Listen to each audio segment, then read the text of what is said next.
Thanks to our Patreon members for helping to make this episode possible, and we're now available on all the major podcasting platforms. You can find more information at the links below.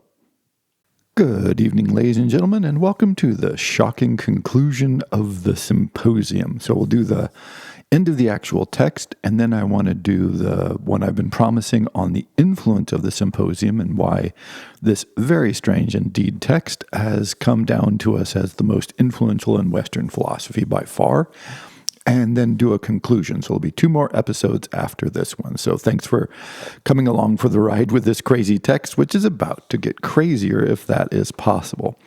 So remember, Socrates has just finished his speech, which is odd in many ways. He claims love is not a god. He uses the speech of a woman to make his point. He's made all these claims that just really are out there on the edge of what the general Greek world would accept as true. And we're about to go into the response to this, because now we've gone all the way around. Everyone has spoken, so now let's discuss.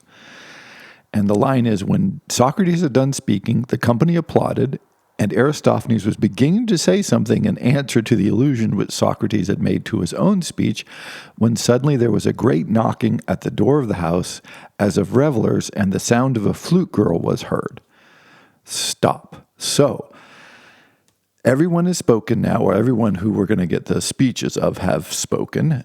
And we're about to get the discussion of the last speech from Socrates. And as I mentioned last time, there's a lot to ponder in what he has said, even if, like love is not a god, so on and so forth. Anyway, but what we do is now we get a plot interruptus, right? So the arrival of Alcibiades. And now it's important to know that Alcibiades is one of the most amazing figures. He isn't a historically true figure. And he's the original, just over the top. Wherever he was, that was the party. He was a general. He defected. He came back to Athens. He lived this amazing, crazy life. It was never quite clear if he wanted to be a despot and rule Athens as a dictator, or if he really did have the best interests of Athens at heart. But can't go too much into him. But he was the very, very well connected, an aristocrat, unbelievably wealthy, one of the wealthiest people in Athens, probably one of the wealthiest people in the ancient Greek world generally, was handsome, well-liked, knowledgeable.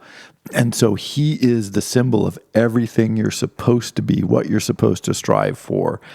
But he was also famously loose. He was a drinker, a reveler, a party guy. So, he's that person. He's just that over-the-top, complete person. And so he shows up and throws everything off the rails. And that's what's important here to note. So we do not get a chance for people to respond to Socrates' claims. What we get functionally is an endorsement by Alcibiades of the character of Socrates. And he says, basically, look, I don't know what Socrates says because I didn't hear his speech, but he's the wisest, most temperate, most amazing human I've ever met. There is only one like Socrates. And the impact this has in the narrative is to make you think that whatever Socrates said is probably right, because he's this just amazing person. He has these amazing moral, ethical, intellectual qualities. He's courageous, he's long-suffering, he's complete control of himself, so on and so forth. So what you get is just like this big, resounding endorsement of Socrates as a person, the implication being, look, if Socrates is such a great person, you should listen to him. So this is how this works. So he comes in, and notice he comes in with a flute girl. And the first thing they had done is said, we're not going to drink too much, and dismiss the flute girl. Alcibiades shows up and says, I've got a flute girl. I've got attendants. I'm drunk. Why aren't you guys drunk? Let's get this party going. And of course, this is exactly what happens. And so first he's like, oh, I'm going to sit down next to Agathon. And notice he enters exactly the way Socrates does. So there's this interesting mirror because Socrates says, I didn't come the night before, but I want to come today because I want to praise Agathon, who has won this prize. So again, it's this praise of Agathon. And so Alcibiades comes in and says, look, I'm sorry I was busy yesterday doing something very important, I'm sure, but I wanted to come today. I've even brought a crown. He's got a laurel crown and ribbons to crown Agathon as the wise, noble, handsome guy there. And he comes rolling in and going to sit next to him and crown him. And clearly this is an attempt by Alcibiades to also seduce Agathon. Notice this. Again, this love of wisdom, also love of the physical body, love of like lower love, higher love. All of this stuff is at play here. And when he goes to sit down, he sees, oh my gosh, there's Socrates. And he's like, here we go. And he's like, oh no, like this guy is everywhere. He says, it's just terrifying. He's always trying to get me. And then Socrates says, I must ask you to protect me, Agathon, for the passion of this man has grown quite serious matter to me since I became his admirer. I have never been allowed to speak to any other fair one or so much as look at them. If I do, he goes wild with envy and jealousy, not only abuses me, but hardly keeps his hands off me. And at the moment, he may do me some harm. So think of this as like this crazy, like semi-comedic scene. This drunk, handsome, rich guy comes in. He's like, he's clearly part of what he's doing is trying to seduce Agathon. He goes to sit down next to Agathon and is like, okay, I'm on the couch next to him now. And he looks over and is like, Socrates, oh no, what's going on now? Here is Socrates always lying in wait for me and always as his way is coming out of all sorts of unsuspected places. And now what have you to say for yourself? And why are you lying here, where I perceive that you have contrived to find a place, not by a joker or lover of jokes like Aristophanes, but by the fairest of company? Why are you here on this couch next to the beautiful and wise and successful Agathon? And then Socrates says, wait, hey, you got to protect me. This guy is a nutter. He's crazy. So again, this is comedic also. You kind of imagine this drunk guy coming in and they're just over the top in partly in what they're doing, but also a little bit seriously. There can never be reconciliation between you and me, said Alcibiades, but for the present I will defer your chastisement, and I must beg you, Agathon, to give me back some of the ribbons that I may crown the marvelous head of this universal despot. I would not have him complain of me of crowning you and neglecting him in conversation. And so he's actually going to take some of the awards that he's given to Agathon and pass them to Socrates because he recognizes him as the wisest. And then he goes on this little speech and he says, look, you guys are been drinking. So here's what I want to do. I want you, one, start drinking immediately. Two, I'm going to make my speech. And my speech will be not in praise of the God of love, but will be in praise of Socrates. So notice we've moved from, and this is the magic of Plato, we've moved from let's sing praises to the gods, particularly the god of love, because he's underpraised. And where do we end up? We end up having decided that love is not a god, actually. And now we're going to have a hymn in praise of Socrates. And he says, importantly, Alcibiades invokes the god Selenius, or the figure Selenius here, who is obscure-ish to us, but well known in his age, and he was like the teacher of Dionysius. And he's if you've ever seen these statues of like a man riding a donkey backwards and usually laughing or something like this, that's Selenius, and he's the god of drunken wisdom, maybe. And the idea is that when in drink, you can find wisdom. And there's an ancient Persian saying, of course, Persian culture influential here in this region, for obvious reasons, that if you want to make an important decision, if you make it sober, check again when you're drunk. If you made it when you're drunk, check again when you're sober, right? Like you want, if it seems like a good idea, both when you're sober and when you're drunk, it's probably a good idea. And the idea there is there are certain mad, free wisdom in being drunk that is worth listening to.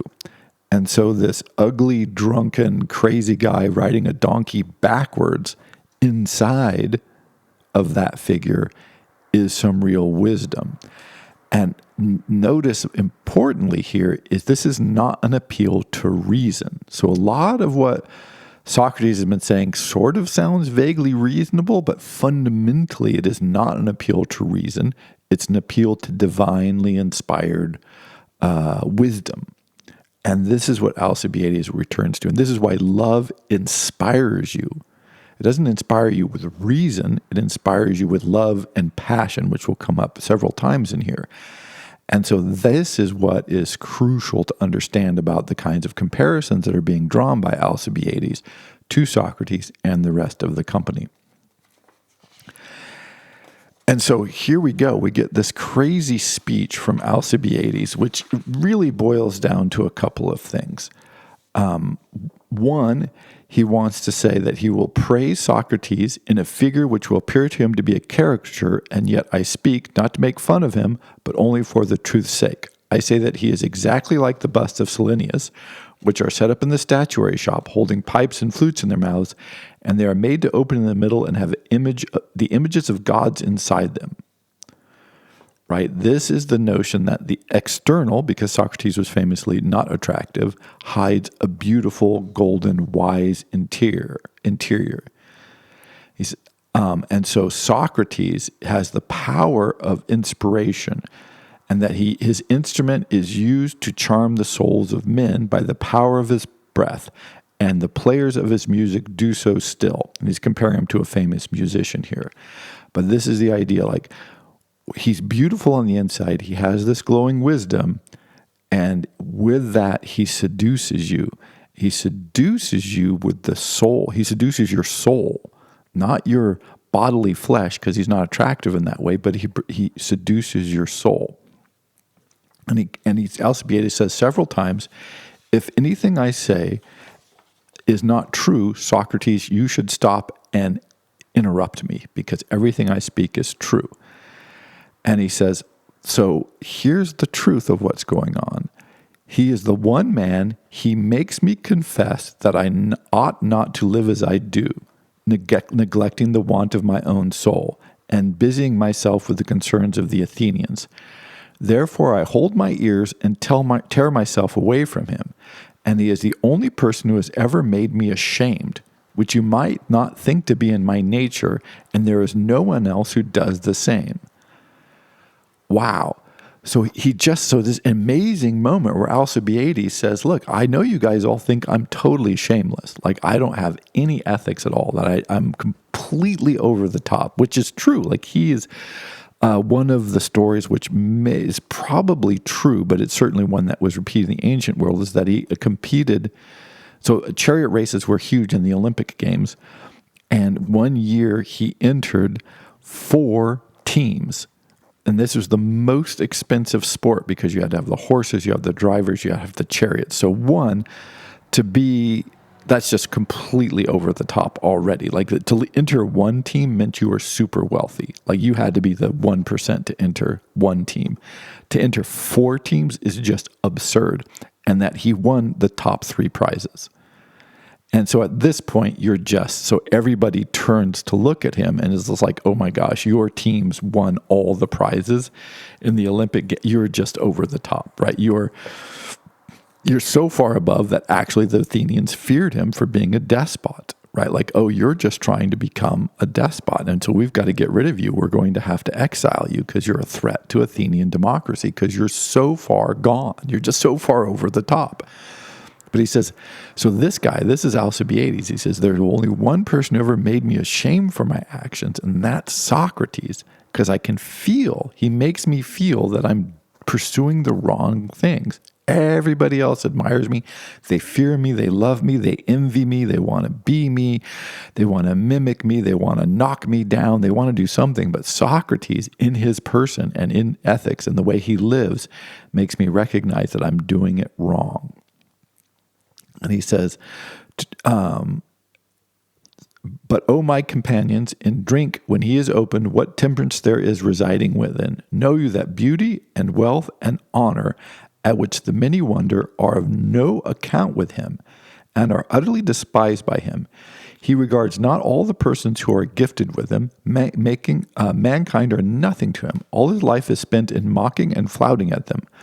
But when I opened him and looked within at his serious purpose, I saw in him divine and golden images of such fascinating beauty that I was ready to do in a moment whatever Socrates commanded. Other people may have not noticed this, but I've seen it. Socrates, he goes around baffling people. He mocks them. He confuses them. He said, what is he doing? Why is he this foolish guy walking around barefoot famously in the agora, not pursuing wealth, not getting rich, doing all the crazy stuff that he does? But if you stop, if you spend time with him, you'll realize that behind all of that is this glowing font of wisdom. And he says, now I fancy that he was seriously enamored of my beauty, and I thought that I should therefore have a grand opportunity of hearing him tell what he knew, for I had a wonderful opinion of the attractions of my youth. So he's like, okay, I recognize that Socrates has got something. So what I'm going to do is seduce him with my youth, because this works with everybody else or with most other people. I can either seduce him with my wealth, or I can seduce him with my youthful beauty, or I can seduce him with my power and my position as an aristocrat. This is what I'm going to do. But with Socrates, this just does not work. And he invites Socrates over for dinner, and Socrates leaves immediately. So he invites him over later for another dinner, and gets him to stay late. And he says, when the lamps was put out and the servants had gone away, I thought that I must be plain with him and have no more ambiguity. So I gave him a shake and I said, Socrates, are you asleep? No, he said. Do you know what I am meditating? What are you meditating? He said. I think that of all the lovers whom I ever had, you are the only one who is worthy of me, and you appear to be too modest to speak. Now that I feel that I should be a fool to refuse you this or any other favor, and therefore I come to lay at your feet all of that I have and all that my friends have, and hope that you will assist me in the way of virtue, which I desire above all things, and in I which believe that you can help me better than anyone else. And I should certainly have more reason to be ashamed of what wise men would say if I were to refuse a favor to such as you, than of what the world, who are mostly fools, would say of me if I granted it. So here I am, I'm giving you everything, take me, be my lover, let's go. And that will be the basis of our relationship. And then from you, I can get the wisdom that I want. And while the crowd of fools might look at me and go, why are you hanging out? Why are you taking this ugly guy as your lover? The wise will know. Again, this distinction between the foolishness of the crowds, Plato, no fan of democracy, again, always working on that level, versus the few who know. And so what does he say? Alcibiades, my friend, you have indeed elevated aim if what you say is true, and if there really is in me any such power by which you may become better, truly you must see in me some rare beauty of a kind infinitely higher than which I see in you. And therefore, if you mean to share with me and to exchange beauty for beauty, you will have greatly the advantage of me. You will gain true beauty in return for appearance, like Diomede, gold in exchange for brass. But look again, sweet friend, and see whether you're not deceived in me. The mind begins to grow critical when the bodily eyes fail, and it'll be a long time before you get old. And he's like, okay, look, you're not getting it, right? Alcibiades is so frustrated. Look, I'm trying to have sex with you. I'm trying to offer myself to you. What is the problem here?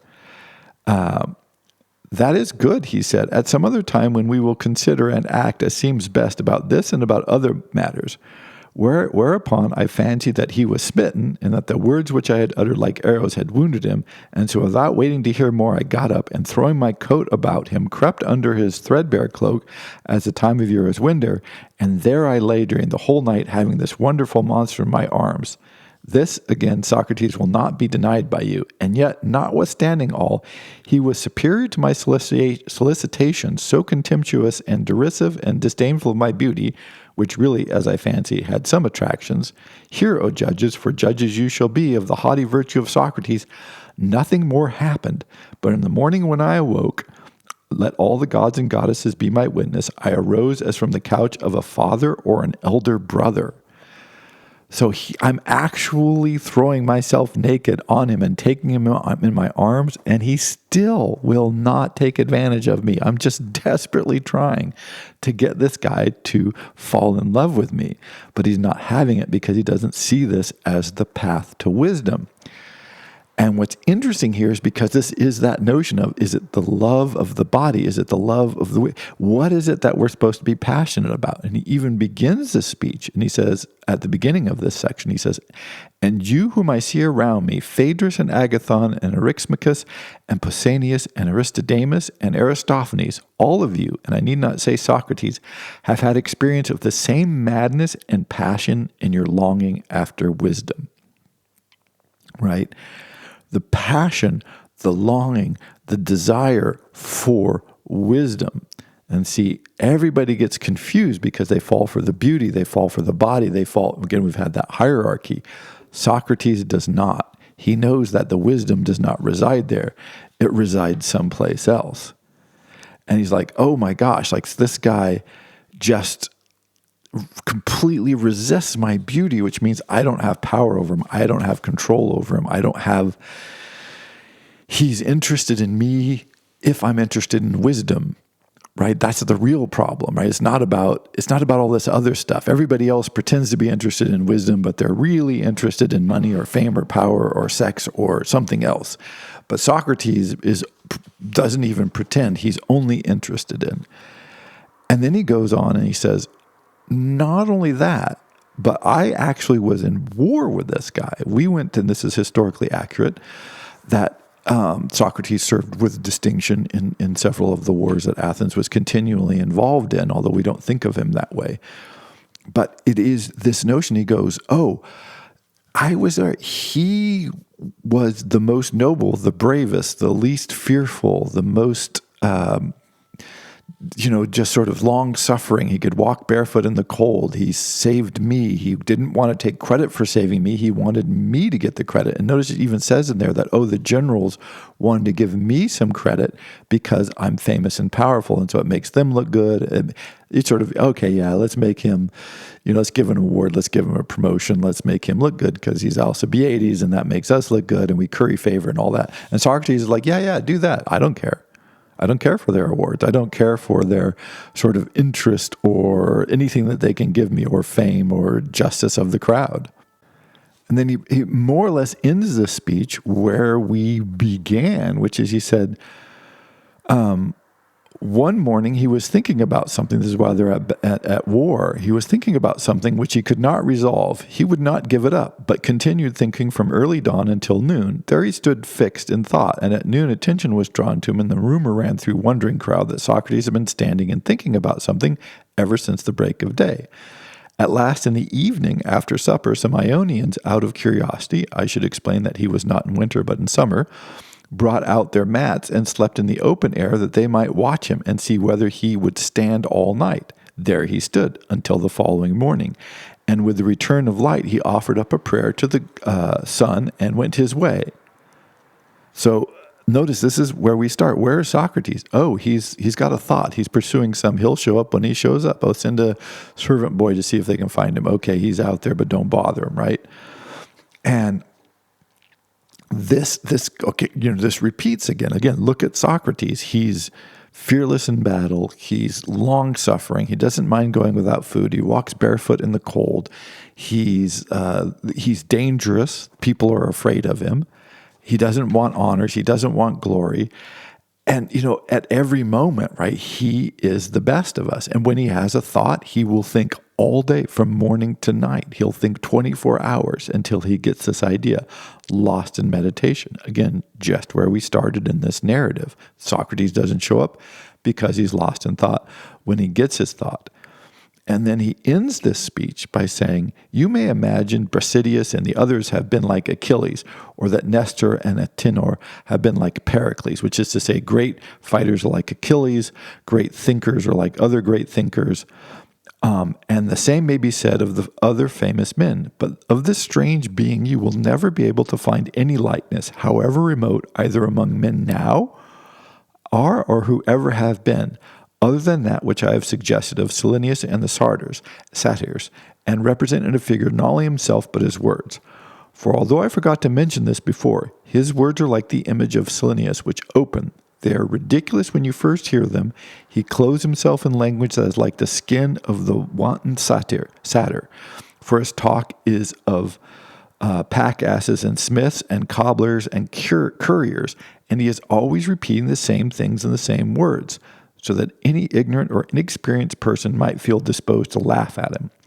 But he who opens the bust and sees what is within will find that they are the only words which have a meaning in them, and also the most divine, abounding in fair images of virtue and the widest comprehension, or rather extending the whole duty of a good and honorable man. This, friends, is my praise of Socrates. I have added my blame of him for his ill treatment of me, and he has ill-treated not only me, but Charmides, the son of Glaucon, and Euthydemus, the son of Diocles, and many others in the same way. Beginning as their lover, he has ended by making them pay their addresses to him. Wherefore I say to you, Agathon, be not deceived by him. Learn from me and take warning, and do not be a fool and learn by experience, as the proverb says. So, he is unlike any other. He's totally above us. He appears foolish, but it's the greatest wisdom. And what he does is he seduces you that wisdom, makes you love him, but then he refuses to love you back, because what he's really trying to do is seduce you to wisdom, this hidden, golden, higher, most profound and wise man. And so instead of ending on a praise to a God of love, we end in the praise of Socrates. And the idea, I think, that Plato is using here is that rather than try and defend any of the claims that Socrates has made about love and the nature of love, the nature of beauty and truth and wisdom being the higher and most noble, notice above the power of the gods themselves, how do you reinforce this? How do you make this argument? It's not with reason. It's like wine. You get drunk on it. It's like desire. It drives you to that. When someone like Alcibiades, famous, powerful, handsome, rich, wanders in and says, look, of all the people here, famous Agathon, everybody else, he's the one who knows.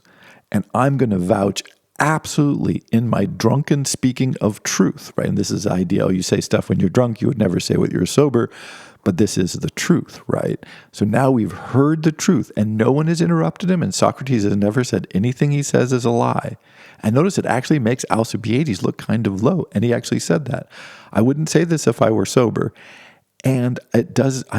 He makes me ashamed of myself because he's so much better than I am. He's so much more nobler than all of us.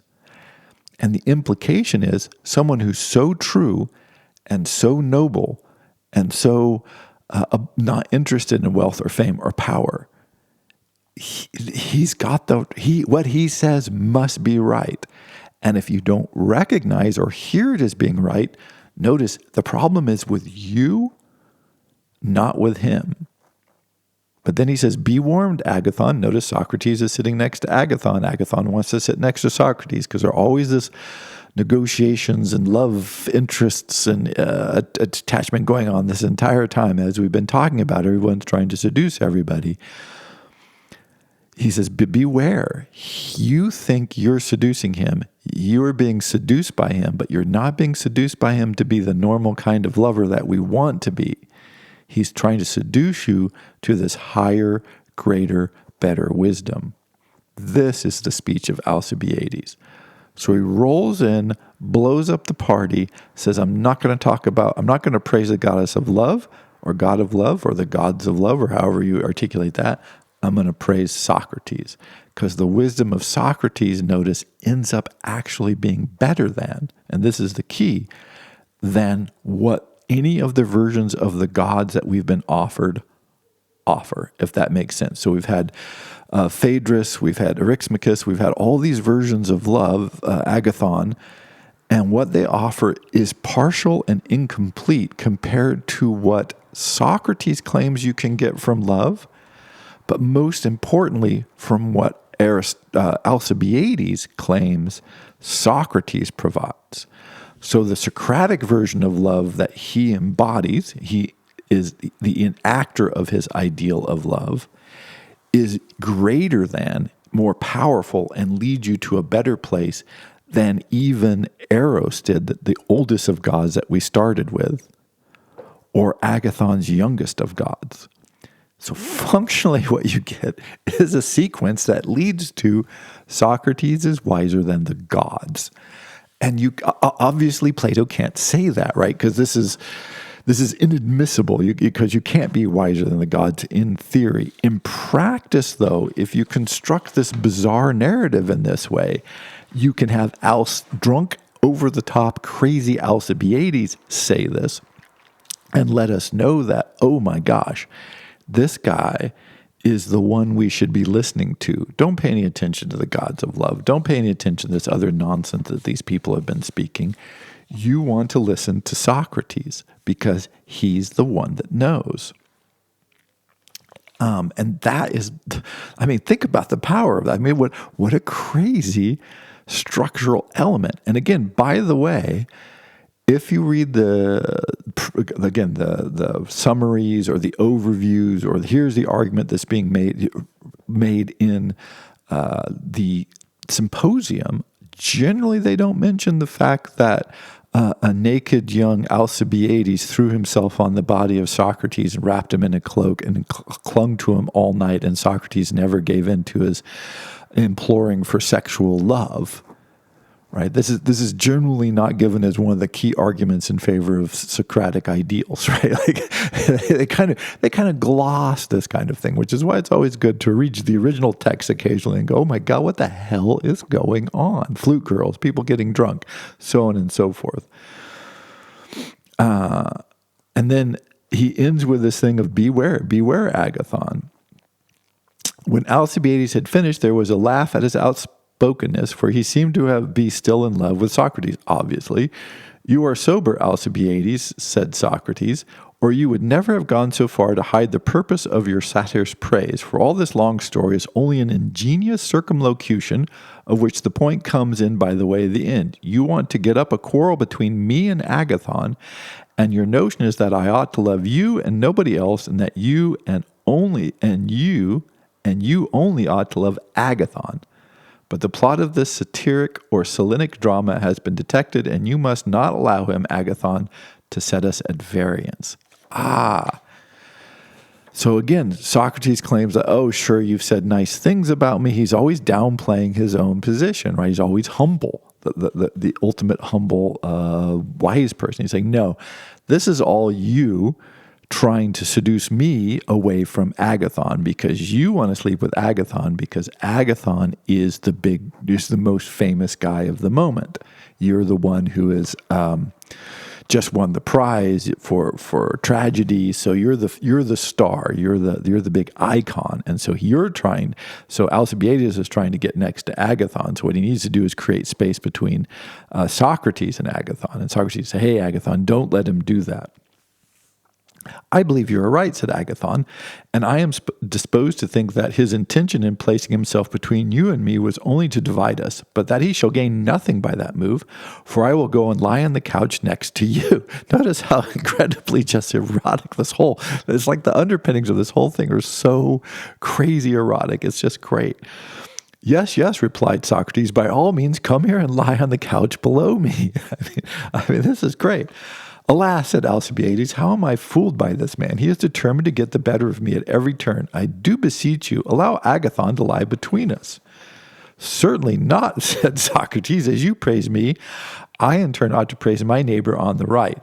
He will be out of order in praising me again when he ought to rather be praised by me. And I must entreat you to consent to this and not be jealous, for I have a great desire to praise the youth."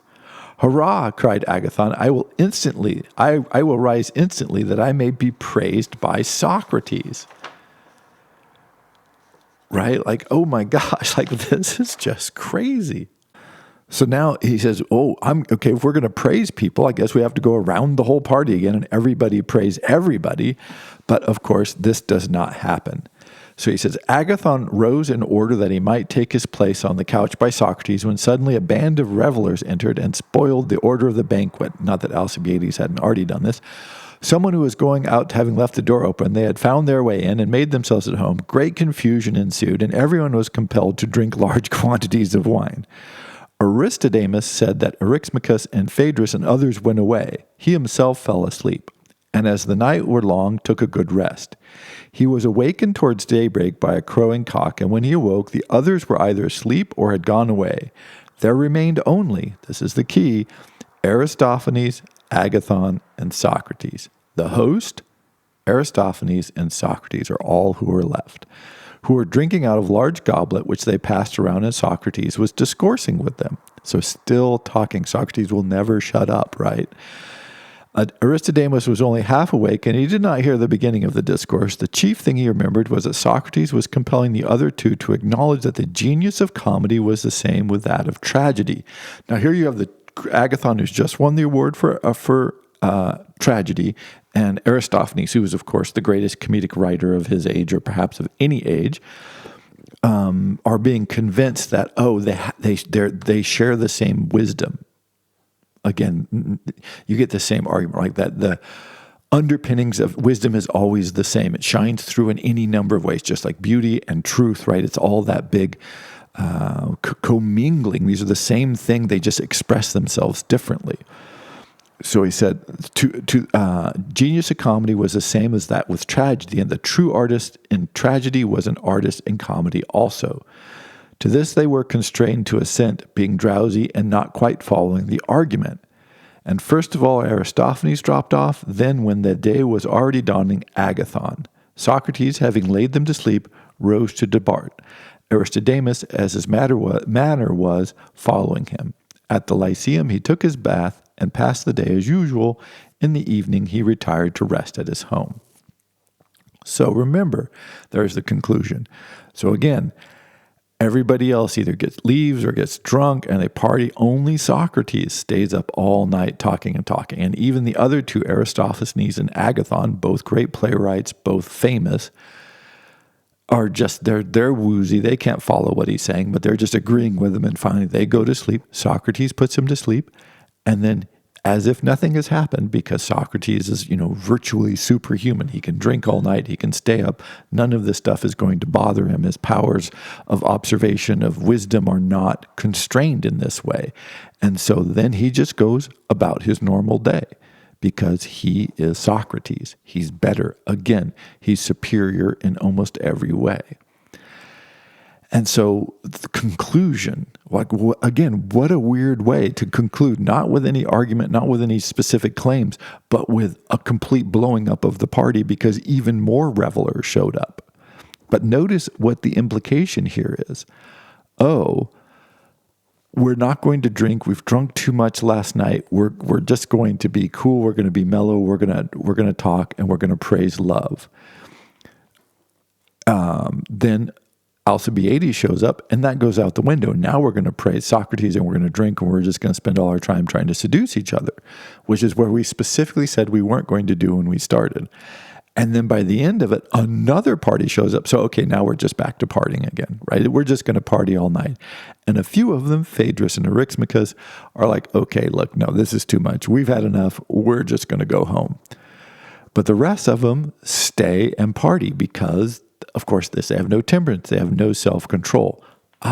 Socrates also stays. But Socrates doesn't matter. It doesn't impact him. He is impervious to the environment around him. His wisdom will always shine through. He's more temperate. He's more self-contained. He's more inward-looking. And this almost like superhuman powers that he has allow him to maintain his sense of being Socrates and his sense of endlessly arguing for this wisdom uninterrupted by the party. So some people have to leave. A lot of people stay. Socrates is the same. If he wants to be there, he'll be there. If he wants to leave, he'll leave. It doesn't bother him. Like he's going to do Socrates. And so the entire I don't know if it's third, say 20%, 25% of the symposium is functionally, look how amazing Socrates is.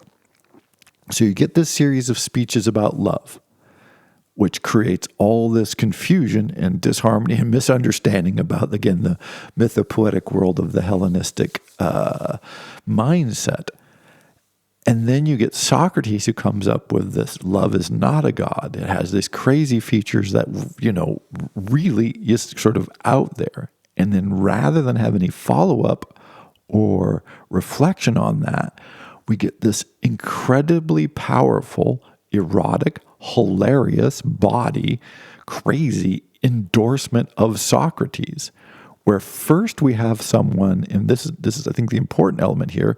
First, we have someone say how he is, which actually repeats what we've seen. We've seen him stand in meditation, not come to the party, and then show up at the party, right? And so some of what Alcibiades says, everybody else says, we've already seen this. We've already seen Socrates enact this.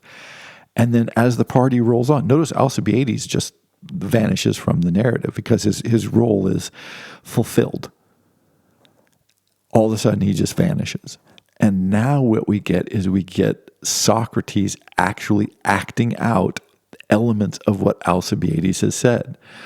So here he is with all these handsome men. He can have sex with Agathon. He can have sex with Alcibiades. No, he's going to stay up all night and talk.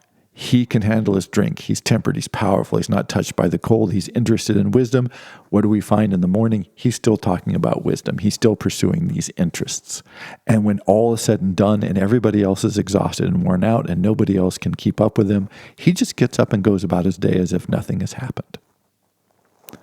So first, we get this extraordinary, confusing, and interesting dialogues on what is the nature of love. Then we get the just outlier arguments from Socrates. And then you get a paean, a praise of Socrates as being greater and providing more goodness than love, anything claimed for love to this point. And then we see that praise acted out. The very things he's being praised for are then acted out.